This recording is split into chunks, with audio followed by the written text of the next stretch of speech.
दत्ता बणेंची मतदारांवर दादागिरी पाहायला मिळते असा आरोप करण्यात येतोय। मतदारांना धमकावतानाचा व्हिडिओ रोहित पवार यांच्याकडून ट्विट करण्यात आलेला आहे। दत्ता मामा कशी जिवंत राहणार लोकशाही असा सवाल त्यांनी उपस्थित करत हा व्हिडिओ ट्विट केलाय। या सगळ्या संदर्भात दत्तात्रय भरणे यांच्याशी संवाद साधले आमचे प्रतिनिधी चंद्रशेखर भांगे यांनी।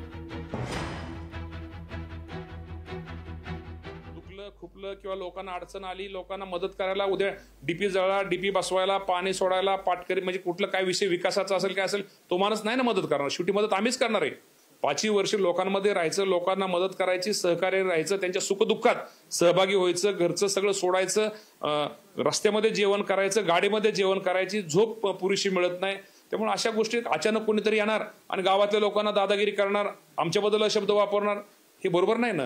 आणि उलट तुम्ही त्याला जे तिथं लोक होती उलट त्यांनी माझा आभार मानले पाहिजे, त्याला नक्की लोकांनी चोप दिला असता, मी नसतो तर तिथं। पैसे वाटप होत होतं मग तुम्ही हा सगळा प्रकार 100% पैसे वाटप आणि नोकरीचे आम्हीच तो देत होतो लोकांना, मुलांना।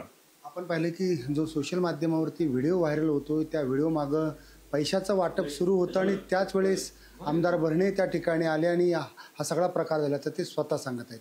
लोकशाहीसाठी मी चंद्रशेखर भांगे, पुणे।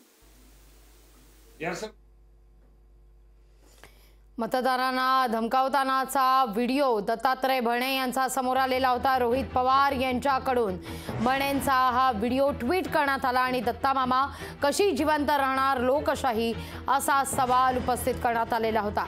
या सगळ्या संदर्भात आमच्या प्रतिनिधीनं दत्तात्रय भरणे यांच्याशी हा संवाद साधला होता।